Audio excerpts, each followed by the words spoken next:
ദൈവമുണ്ടോ ഇല്ലയോ എന്ന് ഈ കാലഘട്ടങ്ങളിൽ മനുഷ്യൻ ചിന്തിച്ചുകൊണ്ടിരിക്കുന്ന ഒരു കാര്യമാണ്.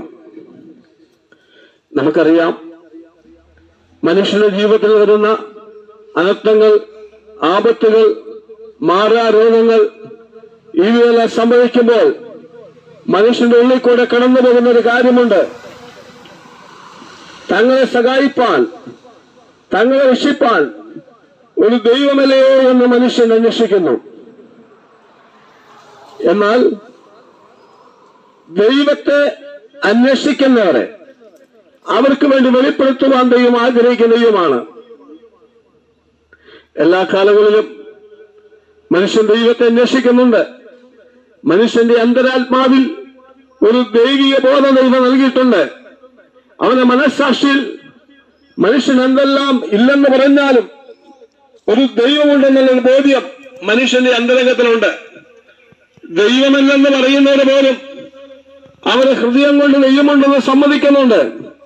അവര് ദൈവമില്ലെന്ന് പറഞ്ഞ് ദൈവത്തിനെതിരെ പോരാടിക്കൊണ്ടിരിക്കുമ്പോൾ അവര് സമ്മതിക്കുകയാണ് തങ്ങൾക്കൊരു എതിരാളിയുണ്ട്, അപ്പുറത്തൊരു പ്രതിയോഗിയുണ്ട്. കാരണം ഇല്ലാത്ത വ്യക്തികളോട് എതിരിടേണ്ട കാര്യങ്ങളില്ലല്ലോ. അങ്ങനെയെങ്കിൽ എതിരാളിയെ കണ്ട് അവരെ പോരാടുന്നെങ്കിൽ തീർച്ചയായിട്ടും ഒരു ദൈവമുണ്ടെന്ന് സമ്മതിക്കുകയാണ്. ദൈവമുണ്ടെന്ന് മനുഷ്യൻ മനസ്സിലാക്കുവാൻ വലിയ വിഷമമില്ല.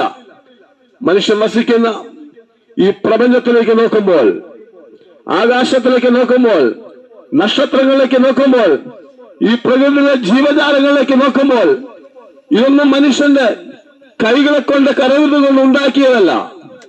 മനുഷ്യന്റെ ഭാവനകളെ, സങ്കല്പങ്ങൾ ഉളവായി വന്നതല്ല. ഇവയെല്ലാം മനുഷ്യൻ ജനിക്കുന്നതിന് മുമ്പേ തന്നെ ഉണ്ടായിരുന്നു. എല്ലാം വ്യത്യസ്തമായ തരങ്ങൾ, 600 കോടി പലതരം ജീവജാലങ്ങൾ ഭൂമിയിലുണ്ടെന്നാണ് ശാസ്ത്രം പറയുന്നത്.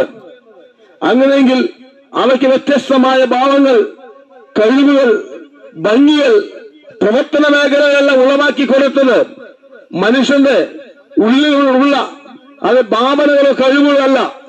മനുഷ്യൻ അവരോടുകൂടി ഒരു സഹജീവിയായ ലോകത്തിൽ ജീവിക്കുന്നു. 60, 70, 80, 90, 100, അത് 120, 130 വർഷങ്ങൾ മനുഷ്യൻ ജീവിച്ചേക്കാം. പക്ഷേ മനുഷ്യൻ ഇതുവരെ ഒന്നും ആ കാര്യങ്ങളിൽ കാതലായ ഒരു മാറ്റം വരുത്തുവാൻ കഴിയുന്നില്ല. കേവലം നിസ്സാരമായ മാറ്റങ്ങൾ മാത്രം കണ്ട് ഓരോ മനുഷ്യനും ഓരോ തലമുറകൾ കടന്നു പോകുമ്പോൾ ഇതിന്റെ ആസ്തിത്വമായി, ഇതിന്റെ ഉത്ഭവമായി, അതിന്റെ അടിസ്ഥാനമായി ഒരു ശില്പിയുണ്ട് എന്ന് മനുഷ്യൻ അറിഞ്ഞും അറിയാതെ സമ്മതിച്ചു പോകുകയാണ്. ചിലർ പറയുന്നു ഈ പ്രകൃതി ഉണ്ടായത് ഏതോ പൊട്ടിത്തെറി മുഖാന്തരമാണെന്ന്. ആ മനുഷ്യരോട് പറയാനുള്ളത്, ഒന്നും പൊട്ടിത്തെറിച്ചാൽ ഒന്നും സൃഷ്ടിക്കപ്പെടുന്നില്ല, ഒന്നും നിർമ്മിക്കപ്പെടുന്നില്ല, ഒന്നും ഉത്ഭവിക്കപ്പെടുന്നില്ല. എന്തെങ്കിലും പൊട്ടിത്തെറിച്ചാൽ അതെല്ലാം നശിക്കുന്നതേ ഉള്ളൂ. അങ്ങനെയെങ്കിൽ പൊട്ടിത്തെറിച്ചാൽ അതിന് ആ ഘടനകള് അതിന്റെ തലങ്ങളെല്ലാം വ്യത്യസ്തമായി നശിച്ചു പോകുന്നെങ്കിൽ, അല്ല ഉപയോഗശൂന്യമായി മാറിയുന്നെങ്കിൽ, അത് ഒരു പൊട്ടിത്തെറിക്കൂടെ ഒന്നും നേടുന്നില്ല, ഒന്നും സംഭവിക്കുന്നില്ല. അത് ശാസ്ത്രലോകം തന്നെ പറയുന്നു. അത് അവരെ മനുഷ്യൻ അല്ലെങ്കിൽ ജീവജാലങ്ങൾ മരിക്കാതിരിക്കുവാനൊക്കെ വേണം. അവര് അഹോരാത്രം അത് പണി ചെയ്തുകൊണ്ടിരിക്കുകയാണ്. മെഡിക്കൽ സയൻസ് അത് വിവിധ തലങ്ങളില് ഒക്കെയും അതിനുവേണ്ടി അഹോരാത്രം അധ്വാനിച്ചുകൊണ്ടിരിക്കുമ്പോ തന്നെ മനുഷ്യന് മരിക്കാതിരിക്കാൻ, ജനിച്ച മനുഷ്യന് ആരും മരണത്തിലേക്ക് പോകാതിരിക്കുന്നില്ല. എല്ലാവരും മരിക്കുന്നു. ജനിച്ച് വളർന്ന് യവനിക്തനായി മധ്യ പ്രായം കഴിഞ്ഞ മനുഷ്യന്റെ ജീവിതത്തിൽ അവിടെ ഇവിടൊക്കെ ക്ഷണങ്ങളും ആ വേദനകളെ സംഭവിക്കുന്നു. അത് മനുഷ്യൻ മരണത്തിലേക്ക് നീങ്ങുന്നു എന്നുള്ള സൂചനകള് അവന്റെ ഓർമ്മയിലും കാഴ്ചയിലും അത് കേൾവിയിലും പ്രവർത്തനങ്ങളെല്ലാം ക്രമേണയായി വന്നുകൊണ്ടിരിക്കുകയാണ്. ഇതെന്താണ് കാണിക്കുന്നത്? ഈ ലോകത്തേക്ക് വന്ന മനുഷ്യൻ, ഈ ലോകത്ത് പലതും നേടുവാൻ ആഗ്രഹിച്ച് പലതും വെട്ടിപ്പിടിക്കുന്ന മനുഷ്യൻ ആ ചില കാലഘട്ടം കഴിയുമ്പോൾ അത് അവനിൽ നിന്ന് അത് കുറെ കാര്യങ്ങളെല്ലാം വെട്ടിപ്പിടിക്കുന്നെങ്കിലും അതെല്ലാം അത് ക്രമേണയായി നഷ്ടപ്പെടുന്നുള്ളൊരു യാഥാർത്ഥ്യമാണ് വെളിപ്പെട്ടുകൊണ്ടിരിക്കുന്നത്. എന്ന് പറഞ്ഞാൽ മനുഷ്യൻ അത് മടിയന്മാരായോ നിഷ്ക്രിയരായി ജീവിക്കണമെന്നല്ല. അവന്റെ കഴിവും ഊർജ്ജസ്വലതയും അറിവും അവനുള്ള സാഹചര്യം ഉപയോഗിച്ച മനുഷ്യൻ അത് പ്രയത്നിപ്പാൻ തക്കവണ്ണ മനുഷ്യന് കഴിയണം. ദൈവം അതിനു വേണ്ടിയാണ് മനുഷ്യനെ സൃഷ്ടിച്ചത്. മനുഷ്യൻ നല്ല നല്ല സാഹചര്യങ്ങളെ കൊടുത്തത്. ഏത് സാഹചര്യങ്ങളിലും അത് അതിജീവിക്കുവാനൊക്കെ വേണം. ഏത് സാഹചര്യങ്ങളിലും അത് പ്രതികൂലങ്ങൾ നേടിയെടുക്കുവാനൊക്കെ വേണം. മനുഷ്യന്റെ മനസ്സിന്റെ ഉള്ളിൽ ദൈവം മനുഷ്യന് ഊർജം കൊടുത്തിട്ടുണ്ട്, ഉത്സാഹം കൊടുത്തിട്ടുണ്ട്. അതെന്തിനാണ് കാണിക്കുന്നത്? അത് മനുഷ്യൻ നിഷ്ക്രിയനായിരിക്കണമെന്നല്ല, മനുഷ്യൻ നേടുവാനാണ് അത് ദൈവം ആഗ്രഹിക്കുന്നത്. പക്ഷെ ഈ നേട്ടത്തിൽ മനുഷ്യൻ വളരെയധികം നേടുന്നു. പക്ഷെ നേട്ടങ്ങൾ വിട്ട മനുഷ്യൻ എന്നേക്കുമായി ഭൂമിയിലെ നേട്ടങ്ങൾ വിട്ട് കിടന്നു പോകാൻ സാധ്യതയുണ്ട്. അല്ല, അങ്ങനെ തന്നെ സംഭവിക്കും. മനുഷ്യൻ എന്താണ് ഭൂമിയിൽ നേടുന്നെങ്കിൽ ഒരു കാലഘട്ടം അതിനോടുകൂടി സന്തോഷിച്ച് ആനന്ദിച്ച് മനുഷ്യൻ മുന്നോട്ട് പോകും. പക്ഷെ കുറേയേറെ കാലം കഴിഞ്ഞ് മനുഷ്യൻ അന്ന് വിട്ടുപോകും. എന്നാൽ ഭൂമിയിലെ മനുഷ്യ ജീവിതം കൊണ്ട് മനുഷ്യന്റെ ആത്മാവ് എന്നേക്കുമായി നശിക്കുന്നില്ല. കാരണം ദൈവം മനുഷ്യന്റെ അകത്ത് നൽകിയിരിക്കുന്ന ആത്മാവ് നിത്യമായ ആത്മാവാണ്. അതിൽ ഒരു 80-100 വർഷക്കാലം ഭൂമി ജീവിക്കാൻ അവസരം കൊടുക്കുന്നു. എന്നാൽ ഇവിടെ കൊണ്ട് മനുഷ്യന്റെ ശരീരത്തിൽ നിന്ന് താൻ സ്നേഹിക്കുന്ന തനിക്ക് പ്രിയപ്പെട്ടതായിരിക്കുന്ന എല്ലാ ഘടകങ്ങളിൽ നിന്നും മനുഷ്യന്റെ ആത്മാവ് മനുഷ്യന്റെ ജീവൻ വിട്ടുപിരിയുന്നെങ്കിലും എന്നേക്കുമായി അവസാനിക്കുന്നില്ല എന്നാണ് ദൈവം പറയുന്നത്.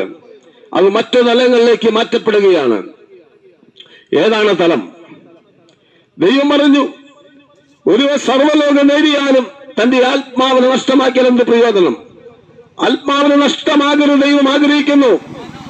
മനുഷ്യനിൽ തെറ്റ് വരുന്നതിന് മുമ്പ്, ദോഷങ്ങൾ ഉണ്ടാകുന്നതിന് മുമ്പ്, ദോഷങ്ങൾ കൂടി മനുഷ്യൻ അത് വളരുന്നതിന് മുമ്പ് എന്നുള്ള കാലഘട്ടങ്ങളിൽ മനുഷ്യൻ യാതൊരു തെറ്റുമില്ല, നിഷ്കളങ്കനാണ്, നിർമ്മലനാണ്. എന്നാൽ ആ മനുഷ്യൻ അങ്ങനെ നിഷ്കളങ്കനായി നിർമ്മലനായി ജീവിക്കുന്ന ഒരു ഹൃദയം, ഒരു ജീവിതം, ഒരു അനുഭവം, അത് ഏറ്റവും സന്തോഷകരമായ അനുഭവമാണ്. നോക്കൂ, ഒരു കുടുംബങ്ങളിലേക്ക് നിഷ്കളങ്കതയുള്ള മാതാവോ പിതാവോ സഹോദരങ്ങളോ മക്കളോ കൊച്ചുമക്കളോ അതേ ഗ്രാൻഡ് മാതാവോ അതേ ഗ്രാൻഡ് ഫാദറോ ഒക്കെയും ഒരു കുടുംബത്തിലുണ്ടെങ്കിൽ അവരെല്ലാം നിഷ്കളങ്കരും അന്യോന്യം വിശ്വസിക്കുന്നവരും അന്യോന്യം സ്നേഹിക്കുന്നവരുമാണെങ്കിൽ ആ കുടുംബം തികച്ചും സന്തോഷകരമാണ്. അല്ലെങ്കിൽ ആ കുടുംബത്തിൽ വേദനകൾ കടന്നുവരും, കുത്തുവാക്കുകൾ കടന്നുവരും, അത് വിഷമങ്ങൾ കടന്നുവരും. ആ കുടുംബത്തിൽ വളരെ സങ്കടകരമായ അനുഭവം ഉണ്ടാകുവാനിടയായിത്തീരും. അപ്പോൾ ചില പറയാറുണ്ട്, ഇത് വല്ലാത്ത നരകമാണ്, വല്ലാത്ത കഷ്ടമാണ്, ഇത് സഹിപ്പാൻ കഴിയാത്തതാണെന്ന് പറയുന്ന അനേകം നമുക്ക് കാണുവാനൊക്കെ കഴിയും. എന്നാൽ അങ്ങനെ ഇത് പൂർണ്ണമായ ഒരു നരകമല്ല. ഇത് ചെറിയ സാദൃശ്യങ്ങൾ, ചെറിയ അനുഭവങ്ങളായിരിക്കുമ്പോൾ അത് മനുഷ്യരുടെ സന്തോഷത്തിന്റെ ഒരു സ്വർഗീയമായ അനുഭവങ്ങളും അത് നരകതുല്യമായ സാദൃശ്യങ്ങളും ഈ ഭൂമിയിൽ തന്നെ കാണുന്നുണ്ട്.